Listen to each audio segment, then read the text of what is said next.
না, আজ কোনো রকম মিনি ব্লগ শেয়ার করব না। আজ তোমাদের সঙ্গে একদম ঘুম থেকে ওঠার পর থেকে দুপুর পর্যন্ত একটি ডেইলি ব্লগ শেয়ার করব। বলতে পারো বেশ বড় একটি ভিডিও। চলো স্টার্ট করা যাক। গুড মর্নিং সবাইকে। সবাই কেমন আছো? আশা করি সবাই খুব ভালো আছো। ঘুম থেকে ওঠার পর প্রথম যে কাজটা থাকে, আর ঘড়িতে টাইম তোমরা দেখতেই পাচ্ছ, এখন সময় হয়ে গেছে সকাল 6টা। আমি ঘুম থেকে উঠেছি ভোর 5:30টার সময়। এখন আর ভোর বললে চলে না, ওটা বেলাই হয়ে যায়। তার কারণ 4:30 নাগাদ এখন সূর্যি মামা উঠে পড়েন। তো যাই হোক, ঘুম থেকে উঠে ঘরটা ঝাড় দিয়ে বাসি সিঁড়িটা মুছে নিয়ে এবারে চলে এসেছি আমাদের বাইরেটা। বাইরের থেকে দেখছো এই জল নিয়ে সারা উঠোনে একটু জলটা ছিটিয়ে দেব, যেটা আমি রোজকারই করে থাকি। আসলে এই জল ছিটানোর পরে মনটা খুব ভালো লাগে, ফ্রেশ লাগে। আর তারপরে উঠোনটাও ঝাড় দিতে গেলে প্রথম কথা একদম ধুলো ধুলো ব্যাপারটা হয় না, খুব সুন্দরভাবে পোলাইটভাবে ঝাড় দেওয়া যায় উঠোনটা। ব্যাপার এটাই। আর আমাদের যেহেতু সানের উঠোন, মানে এখন তো পুরোটাই পাকা করে নিয়েছি, তোমরা জানো। যারা আমার নিউ ভিউয়ার্স আছো তারা অনেকেই জানবে না, তার জন্য সব কিছু আবার মুখে রিপিট করে বলছি। পুরো উঠোন ঝাড় দিয়ে বাইরের সমস্ত আশেপাশের কাজ কিন্তু কমপ্লিট হয়ে গেছে। বাবিনের এই সাইকেলটা বাইরে রান্নাঘরে ছিল, ও দেখতে পেয়েছে, দিয়ে এটা একটু ধুয়ে দিলাম। সাইকেলটা নোংরা হয়ে গেছিলো। তারপরে দেখো আমাদের এই বাইরেটা দেখতে এখন কত সুন্দর লাগছে। রোদ ওঠার পর তো ঘরবাড়ি দেখতে আরও ঝলমলে লাগে, বিশেষ করে সকালবেলাটায়। ঘরে ঢুকে দেখি বাবিন ঘুম থেকে উঠে দরজায় দাঁড়িয়ে আছে। তো ভাবলাম বাসি বিছানাটা আগে তুলে ফেলি। বাসি বিছানা যতক্ষণ না তুলবে দেখবে ঘরবাড়ি মনে হয় যে একেবারে কাজকর্ম করা কমপ্লিট হয়নি। বেড কভারটা আজকে চেঞ্জ করে এই বেড কভারটা পেতেছি। কেমন লাগছে অবশ্যই জানিও। বিছানা যত সুন্দর থাকবে মনটাও কিন্তু ততটাই ফ্রেশ লাগে। শুধু বিছানা নয়, আমি চেষ্টা করি আমার প্রত্যেকটা বাড়ির প্রত্যেকটা কোনায় কোনায় গুছিয়ে রাখতে, সুন্দর করে রাখতে। আমার যতটুকু আছে আমি ততটুকু সুন্দর করে সাজিয়ে রাখার চেষ্টা করি। হয়তো আমার কাছে অনেক কিছু নেই, তবে যতটুকু আছে ততটুকুতে আমি অনেক খুশি। আর এই কথাটা কিন্তু আমি বারবারই বলতে থাকি। এইদিকে দেখো ঘরের ভেতরে রেখেছি প্রকৃতির ছোঁয়া। আর ঘরের ভেতরে যদি প্রকৃতির ছোঁয়া থাকে তাহলে কিন্তু রুমটা দেখতে অনেক সুন্দর লাগে। এক কথায় ঘরের ভিতরে প্রাণবন্ত একটা পরিবেশ পাওয়া যায়। দেখো আমার এই মানি প্ল্যান্টের সাইডে আমি এরকম দুটো আর্টিফিশিয়াল প্ল্যান্টও রেখে দিয়েছি। কেমন লাগছে জায়গাটা অবশ্যই কমেন্টসে জানাতে একদম ভুলবে না। মামনির রুমটাও মামনি আজকে গুছিয়েছে, তার কারণ মামনি আগে ঘুম থেকে উঠে গেছে আমার আগে।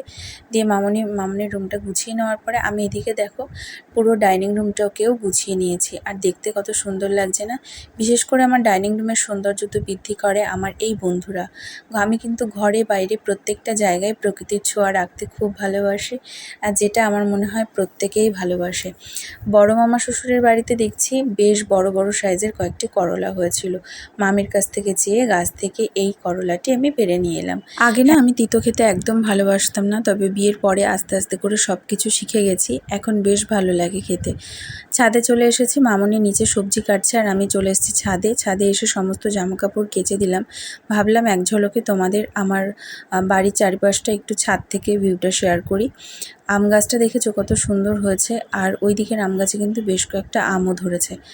নিচে দেখো আমি ছাদে যাওয়ার সময় ভাত বসিয়ে দিয়ে গেছিলাম, মামনি ভাত গড়া দিয়েছে। আর এখানে আমি প্রেসার কুকারে একটু ছোলার ডালও বসিয়ে দিয়ে গেছিলাম। এখানে আগের দিনের কাটা রয়েছে ঘাটকোল, মামনি সবজি কেটেছে পটল আলুর তরকারি করব বলে, পেঁয়াজ রসুন সব ছাড়িয়ে দিয়ে গেছে। এইখানে দেখো আমি এখন ফ্রিজ থেকে বার করে নেব চিকেন। বাবিন কদিন ধরে বেশ মাংস খাবো করছে, দিয়ে মামনি আজকে মাংস নিয়ে এসেছে। তার থেকে ওই মানে অল্প করেই এনে রেখেছে আর কি, 250 মতন, তার থেকে 4 পিস আজকে রান্না করছি। আর বাকিটা আমি ডিপ ফ্রিজে এখন রেখে দেবো।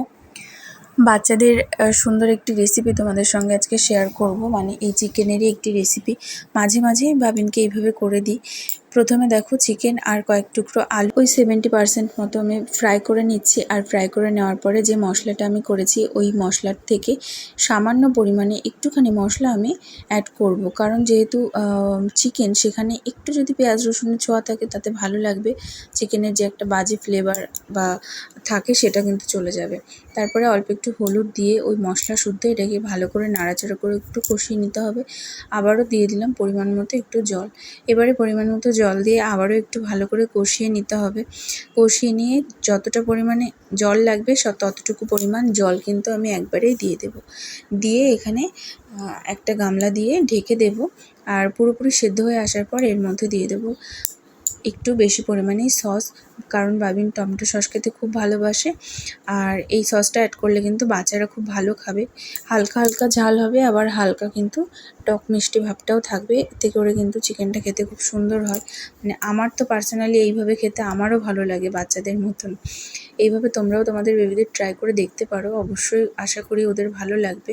তারপরে এখানে দেখো আমি একদিকে বসিয়ে দিয়েছি আলু পটল। এই আলু পটলটা কষা হচ্ছে আর আমি ভাবলাম রান্নাটা বাকিটা সেরে নিই। এখানে এখন এক সাইডে ঘাটকোল বসিয়ে দিয়েছি আর ওইদিকে তো আলু পটলটা হচ্ছে। আজকে সকালবেলায় প্রচুর গরম পড়েছিল জানো তো। কী কী রান্না করেছি চলো শেয়ার করি। ছোলার ডাল করেছি, ঘাটকোল বাটা করেছি, বাবিনের জন্য এই তো সুন্দর একটা চিকেন করেছি, আর করেছি আলু পটলের একটি তরকারি। বাবিনের বাবা বাড়ি নেই, মামুনি আর আমি দুজন এইটাতেই আমাদের হয়ে যাবে।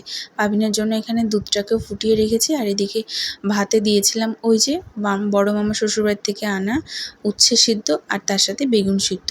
বাবিনের জন্য এখন চিকেনের ভাতটা রেডি করে নিয়েছি, ওকে এখন খাইয়ে দেবো।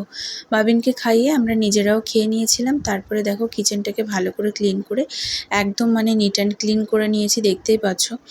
তারপরেই দেখছি যে এখানে খুব মেঘ করেছে, মানে বাবিনকে তারপরে স্নান করিয়ে খাইয়ে ঘুম পাড়িয়ে দিয়েছিলাম। আমি বাইরে বেরিয়ে দেখছি খুবই মেঘ করেছে। তারপরে বিকালবেলা হয়ে গেছে এখন, মানে যতটুকু সময় পর্যন্ত আমি তোমাদের সাথে ভিডিওটা শেয়ার করছি ততক্ষণে দুপুর ছাড়িয়ে গেছে। তো দেখলাম আবারও মেঘ করেছে, মাঝে একটু রোদ উঠেছিল, তারপরে খুব ঝড় মতনও উঠেছিল। তো যাই হোক, সেটাই ভাবছি তোমাদের সাথে একটু শেয়ার করি। এখন তো বৈশাখ মাস, বৈশাখ মাসে কিন্তু এরকম ঝড় বৃষ্টি এরকম সবসময় হতেই থাকবে, তাই না? স্নান করে তো চলে এসেছি, স্নান করে চলে এসে দেখো আমি একটু নেল পালিশও পরে নিয়েছি। এই নেল পালিশটা আমার দিদি দিয়েছিল, অনেক দিন পরে পরলাম, কেমন লাগছে জানিও। তারপরে আর কি এখন বসে বসে একটু ঢং করছি, আর এখন তারপরে আমি তোমাদের সঙ্গে একটু ভিডিওটা এডিট করছি। আজকের ভিডিওটা এই পর্যন্তই। তোমাদের কেমন লাগলো অবশ্যই কমেন্টসে জানিও। আমি নিজের থেকে জানতে কখনো ভুল করি না, আর অজান্তে মানুষের ভুল হতেই পারে। তাই ভিডিওর মধ্যে যদি কোনো ভাষা বা কোনো কাজ তোমাদের খারাপ লেগে থাকে তাহলে অত্যন্ত আমি দুঃখিত। দেখা হবে নতুন কোনো রূপে, নতুন কোনো ভিডিওতে। ততক্ষণ তোমরা সবাই ভালো থেকো, পেজটিকে ফলো করে পাশে থেকো।